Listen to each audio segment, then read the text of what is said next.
That was the sort of... Roughie, the thing is, you're talking about Messi there, about 100 million a week. Charlie's obviously it's payday for Charlie today, so I know you've got... Oh, I forgot about that. I know you've got something for Charlie beside you. Daisy's not obviously with us anymore, and we know he's... Well, he's coming back. Yeah, he's coming back, but he's meet up once a month, obviously, with that big van outside, and he'd left us bag full of money. It's only 2 weeks. That's a bit heavy, that. He'll bring the other 2 weeks. Signing off. Well, incidentally, you did say you didn't want the serial numbers to be matching, so it's quite good. They're all in there. They're used banknotes, which is fantastic. Are they green ones or are they purple ones? Yeah, I've never seen a purple one in my life. You've watched all these counterfeit programmes. Peter's had it in here. Coins. Peter's had it in here all day, so the top one will just be 20 quid, the rest will all be bits of paper. I spent a lot of my youth in Glasgow City nightclubs, and I can tell you right now from my experience of dancing like a mad octopus, it's going to be very difficult to dance in a nightclub, Roughie, with a mask on and be able to breathe. I've said to you numerous occasions, the nightclubs we used to go to were pitch black, and when the lights went up at the end of the night, you wondered what you had. You didn't know what you'd been talking to for the last 2 hours. Put your hands in that magic bag. Yeah, I think how she felt, Ronnie, when she saw your face there. At least there's a mask and cover it up. Yeah, absolutely. Well, this is the great thing about it. Somebody said to me this morning, masks in a nightclub, and I thought, I know, but at least... Feel no mind it. Well, I was just about to say to you, the long walk over to get the long knockback, and then the long walk back to your mate. Just small, honestly, you could go in a gym and do 100 press-ups or 50 press-ups and go out and still doing something. It's instead of just walking out, do you know what I mean? And it just... I think it helps you physically, but more mentally, it tells you, I've done something there. I can go and have, like for instance, yesterday I was going to my wife's mum's for food, and I went and done a 30-minute spin bike before I went, because I thought if there's a dessert on the table, I can go and do it, because I've just cancelled it out, and just mentally, because the dessert's actually not going to do in because my diet's good enough.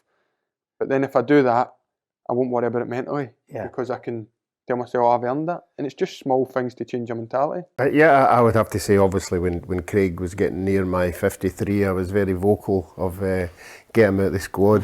But after he surpassed it, and now he's at 60, if he hadn't had that injury that we were talking about, he would have been challenging Jim Leighton's 92. Yeah, I think so. He's got his heart set on a project at Dundee that he enjoys being around it. The club are moving away off the pitch. They're starting a programme where the young lads can go to school and have the coaching education as well at the same time for next season, and he's a big part of that. He's building certain things at that training facility where they can for the younger kids as well. So this is his baby really, and he's allowed to do it. Listen, he's probably trying to do the same thing at Celtic, but on a grander scale with more money, and they're using his expertise to try and develop younger players, because at the moment Celtic are not developing enough players, and they'll be disappointed with that. But so fans, I spotted coming up on my feed, by the way, would you believe they've got the 50-year book out. I mean, replica medals. And a taxi the other day. Have you got me a replica taxi as well? Have you got me a replica medal? Yeah, I don't know much there yet, but once I find out much there, I'll sell you one. I'll let you know. I'll sell you one. What are you on about? I'll hang on and buy yours at Christie's, because you're bound to sell it. Dave Cormack, without anybody in the media being precious, Dave Cormack has every right to back his manager. Of course, I can't be arsed. But anyway, this whole siege mentality, this whole Aberdeen thing of everybody's got an agenda against them, that's been done. Fergie's done that. The whole thing is, just look at your results. Just, look at the way the team's playing. The back line's murder, Tam. I think it would be remiss of me not to compliment certain aspects of what the SFA have done with grassroots football. There's been certain aspects of which I think they've put a lot of work into. I think it would be lazy of us just to say everything's been dismissed. But there was a lot of what Henry McLeish has suggested. I think even the ex-First Minister will be disappointed has not been implemented. And it's not been implemented, in my mind, only in my view, because Celtic and Rangers scupper everybody else's progress. It's all about those two clubs, and they drag everybody back. And before we get battered, and we will get battered in the next 20 seconds by people saying they're the two biggest clubs, they stop the progress. The voting structure is wrong. Henry McLeish is asking why they're not in there. They're not in there because by the time this review comes out, they'll scupper it. because if it doesn't involve them getting more money than everybody else, they will scupper it. Listen, I had to come back. I didn't want to miss Celtic and Rangers in the Champions League. Who is it they're playing? Who is it they're playing? What? You're the prophet of doom. Every player that's had that figure. Now, let's not forget in Scotland, we have, as you know, the lunatic. So so what do you want for Porteous then? You want 5 million for Porteous? No. What I'm saying, a million quid's enough. What I'm saying to you, when Tam and I last season, when you were here, we had a constant battle with everybody going, Morelos, 20 million. No, you'll get 30. Yeah. Edouard, 30 million. You were lucky you get 2 Quenchie Cups and a Kit Kat at times for them now. It's fluctuating. It's football, isn't it? No, that's the great. Hey, if you're not performing at your level, Edouard never scored last night. What's he go for now? No, you're still going to get 5 to 8 million for Edouard. 3 million now. No. 5 to 8 million for Edouard. Still not going to be double figures. So the Celtic fans can come for me again tonight. Well, I don't mind that, because at the end of the day, listen, he's going to get punted. They're going to get him. He needs to get punted this window. He needs to get punted. At the end of the day, they're carrying him. I was right for the 5, wasn't I? But listen, they've got to pay PSG a few quid as well. So let's see what the figures were first. I don't think Celtic will come out and actually say the figures. So listen, I was a little bit off it, but that's why I'm not chief executive and I'm a football player. So listen, they've done well. I think Celtic's business out the football club. You know, the money they've managed to come in the last year or so with Frimpong, Edouard, Ayer, it's close to 40 million quid. It's a lot of money, and 12 new players in, they'll be happy, and they'll be able to push on now to try and claw back that defeat on the Sunday at Ibrox. People say 3-1 done. You're Rangers Football Club, you're at the biggest club in Scotland. You're one of the biggest clubs in the world. Doesn't matter if you're 4-0, you still have that empathy to go and try and win the game.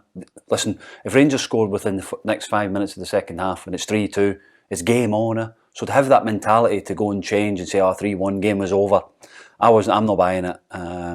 But, you know, sometimes you say things and you'll regret them, and he might regret it, and we'll see tomorrow if the manager picks him. He can't go to plan B because, quite simply, the board derailed him before he even got in the door. You know, they bought James McCarthy, which he didn't buy. James McCarthy's taking a bit of time to settle. They didn't give him the ammunition that he needed to shore up the defence. And they've been found wanting, and you know, you've had a guy there sitting there who suddenly gets a loan to Dundee on the last day of the season. They've been scrambling at the front end. They've got an injury to one of the best players that they've bought in the last few years, and you know, you've suddenly lost your captain. There's no leader on the park. I could go on and on and on about it, but they've been derailed by the inactivity of the board, negligence at times. I hope he can turn it around. It needs Charlie Adam back in the side. That's a Stonewall certainty. It needs Griffiths scoring goals and certainly not firing flares with his left foot into the crowd. And I don't know about you, Tam, but it's welcome again to Scottish football. Well, you know, MD. Honestly, but the boy, I mean, first of all, let's condemn the St Johnstone fans, for God's sake. Well, we're talking about for the whole statements. story about it. I mean, the stuff that they were shouting to him is bang out of order. But to be fair, he should. It was always going to happen. He should know better. It was always going to happen, and he must. Now, I don't know about you, by the way, but there's nothing worse, Roughie, than a footballer who takes his shirt off and starts doing pull-ups on the big metal bar. I mean, that would do your head in, wouldn't it? Yeah, I suppose it would. He's probably got a wee video of John Collins. Just to keep him in check. You know? That'll get back. You'll tell him. That'll get back to him. I'm not sure yet about the Scotland score. I think we're a bit prone to exaggeration at times. Wait a minute, we were clamouring for Nathan Patterson. He get in. Yeah, I think Tony Ralston was a player that was coming in for all sorts of criticism a month ago. I think you can applaud what he's contributed in recent weeks, but I think there's no harm in setting your ambitions there. But I think it's maybe just a bit too early for him just now. I mean, we spoke about it on numerous occasions last year. You know, the most important thing was that these people are punished, caught and punished. They seem to be acting a lot quicker now to catch them and punish them. But I think we would like to see a lot of severer punishment, because just banning them for the games, you know, isn't really. I mean, it's doing something, but I think some kind of police punishment is something we should be looking at. You know, I don't think they should get away with lightly just not being able to come to games for so long. I think a punishment. I really do think police punishment is up there for me. I thought it was a great game actually for 0-0. You know, usually at 0-0 you're just thinking of a terrible game, but I thought both teams went at it. I thought Hibs started the better side, got the ball down early, and were more composed. But Hearts grew into the game, and you know, Ben Woodburn I thought was excellent for them. I thought Hearts were excellent as well. I thought the two Edinburgh sides, you know, they'll be battling out for third. I think Aberdeen have got to improve a fair bit to get up to kind of Hibs and Hearts. Hibs have built a team, built a squad over the last 2 years with Jack Ross. Robbie Nielsen's brought in what he had to bring in, I think, in the summer. So I think that both Edinburgh teams, both sets of supporters would have went home happy yesterday. I think both sets of players gave everything. 0-0, a draw was a fair result. Both goalkeepers had some tremendous saves, but I thought it was a great advert for Scottish football. Celtic had an opportunity, I think, to take the moral high ground here, to come out and say enough's enough. Let's go back to some kind of normality, to some kind of division of tickets that allows supporters to come into the ground. If that's perceived as you blinked first, then so be it. You turn your back and you take the moral high ground and you take the PR win, I think, that comes with it. I think it's boring, to be honest with you. I think it's a boring argument. I think if you've got anything sensible about you and you've been to the games when you've had quota of fans in from both sides and you've been where it's one-dimensional, I think you know it's a different occasion entirely. The first thing that the new Rangers manager's got to do is he's got to address them and say, right, who actually wants to be here? You know, we saw the scenario with Neil Lennon coming out and saying, like, there's some guys in that dressing room that don't want to be here. As a new manager, he needs to find out the ones that are out of contract, are you going to sign or are you going to keep stringing us along? Because if you're not going to sign the contract, then you're not playing. Yeah. You know, he has to really put his foot down, and it's dragged on for a long time, you know, with 2 or 3 of the players. So he needs to know the players that he can depend on for the rest of the season. Ticket allocation. Yeah, absolutely. Now, the stadium holds 52, is that right? Yes. And Celtic getting 25 and Hibs are getting 17.5? Yes. And the rest are corporate dinners. I don't know if Hibs can complain that much about that. You know, Celtic are the bigger clubs, have the bigger attendance throughout the season. Hibs do have a good attendance, there's no doubt about that, but they couldn't match Celtic's home attendance. So I think it obviously based on a ratio of what you do throughout the year. Stuart Robertson did mention the fact that, okay, the Sky deal, while welcome, Scottish football has been undersold. And he's talking about the sponsorship itself of the SPFL with Singe. Again, not a great deal as far as the amount of money that all the clubs will get. But I think the only thing I would question Stuart Robertson on is we are a country that hasn't sold itself well, certainly hasn't projected a great image that would interest big investors coming in. You know, we look like a group of just squabbling people fighting outside a pub and can never agree. That's the impression I get. Why would you want to come and pay big money for Scottish football when really the image of it, I think, over 2, 3, 4 years has been tarnished? No, I think it could be, you know, it'll be very tight. I think it'll go down to the split and how the fixtures come out in that split in the last 4 or 5 games. I think it'll go that close. But where I think Rangers will invest in January as well, so that'll be added as well. So they'll. I think there's enormous pressure on them to invest in January. Yeah. You know, I think there's by January they really have to somehow come up with. Never mind the 7.5 million, Tam. They have to somehow come up with revenue to bolster Stephen Gerrard's squad. Because I think if it's tight, if there's a couple of points in it, we already know that Celtic have got 2 or 3 people on their target. I was looking at guys like Sean Maloney. Sean Maloney was mentioned. I know he's at Belgium, but when's he going to dip into it? When's he going to come out of that and go, listen, I need a job? I like the way he talks. Supposedly he's a very good coach. He speaks well, knows Scottish football. Somebody like him and John Kennedy who are friendly. I don't know, somebody like that, somebody young and fresh and upcoming.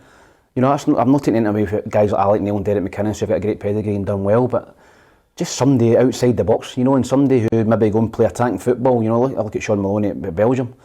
He's very, very trusted there. So somebody like Sean Maloney, John Kennedy, guys like that, I think should be foremost in the Hibs board mind. What a prize it will be, Hughie. It's just a box, though. It's just a box. Yeah, we can't afford the thing inside it. Yeah, but it's a lovely box. S series. I mean, I think this is the all mod cons one that everybody's trying to get. I would have no idea, of course, what this is all about. It's a bit like. Yeah, a friend of mine who I play tennis with queued outside Argos for 2 hours to get one of their boxes. Well, there you go. There you are. So it's the S series one, Hugh. It's a bit like when your mum and dad came in and said, "Look, this thing has 3 channels on it, and if you hit it, pictures come through." I remember that day. I remember that day. So there you are. Just incidentally, good luck with everybody with the competition. Good fullbacks. Gary O'Connor, Riordan is probably the 2 you'd mention. But no, it's just a waste. I think Lee Griffiths is 31 years old. He's still got plenty to offer. But if he's not prepared to get himself in proper shape, he's not going to fulfil his potential, sadly. You would think it would strike a note, because we've seen all the present day players now. They're all machines. Now, if you're in a you can't just get buying talent now. You need to be fit. I know. If you're in a dressing room with fit guys, and you think it's okay to walk about the way you are, no, that doesn't send out the right signals up here. Yeah, but I don't think, and I hope I'm not being too disingenuous to a lot of footballers in Scotland, but I don't think there's a higher percentage, or enough of a percentage, positive sense, that have the same mentality as the Premier League in England. You have to be super fit. You have to have a high work rate. You have to have the talent. You have to have the commitment, the desire. I mean, I give you, quite simply, in the last 48 hours, I've been in the company. I had a sit down with Chris Hoy, and Chris Hoy just basically said, you have to put it in on a Tuesday when the rain is belting down, and you have to get out on your bike. I'll need the names of those Celtic fans you're talking to. I mean, honestly. There's a few Celtic fans throwing things at this telly right now, isn't it? Listening to us. Open a door or a window or something. I mean, honestly. I mean, Roughie. I mean, I could do a separate show in his last line, which is Rangers are going to be the richest club in Scotland. Rangers will look at this and say, there's 30 million if they can get there. Absolutely. They'll look at the season tickets, 50,000. I think they will then look at starting to say, right, let's clear the decks. They've put a lot of money into the stadium. They've spent a lot of money, upgrades in Auchenhowie, and looking at backing the manager's plans. So I think they'll try and clear the boards, Charlie, before they get to a point and start saying, look, we're in a financially better place. Gabriel there, and we'll decide how much he's worth, Gabriel, because Charlie's the man who sets transfer fees, let me tell you, raving about Ali McCann. He reckons he's better than Ferguson. Yes. He's on a par with Turnbull. He's worth 1.75 million. 20 million. What? 20 million. Only because my agent looks after him. So we're going to get a cut of that. Yeah, right. It's 20 million. Brilliant. I've got Ross County down there because I just don't like them. We've only got 38 weeks to go. By the way, Charlie, you don't get that. You don't get that punditry in 5 Live, do you? I just don't like them. I was about to invite you to Ross County Dundee at the ends as well, but I don't think you're It's okay, I'm not travelling away up there. We've been up there in December. On a sad day, if you are a lover of football, look back with great affection at the Celtic side of 1967 that won the European Cup, because today, at the age of 83, sadly, another Lisbon Lion has passed away. Bertie Auld, certainly one of the most charismatic figures ever to play for Celtic, and of course one of the players that was etched in Celtic's history when they defeated Inter Milan by 2-1. He was quite simply not only a vital part of the team, but through the later years certainly one of the most funny, entertaining, and of course die-hard Celtic fans you could ever wish to meet. He had a career as a player and manager of Partick Thistle. We're going to get Roughie's thoughts in a minute. He was manager of Hibernian too, but I think most of the majority of football fans will look back on Bertie wearing the hoops of Celtic. Hugh, it is a tremendously sad day for Scottish football. Absolutely. I mean, one of the greats is gone. It's as simple as that. One of the great football beasts that walked across our landscape is no more. A man, not just a great football man, not just a an impressive coach, but a very good man, a man of substance, man of integrity, a man who, of great generosity of spirit. Peter, we know that in this studio for things that he did for this company, this station, this show, and I personally can see things that he did for me as well, you know, in a professional sense. So I think there'll be. We always talk about the great divide in Scottish football, and I think there'll be grieving right across the divide in Scottish football today. A man of true substance is gone. If you enjoyed our content, subscribe to PLZ Soccer's YouTube channel.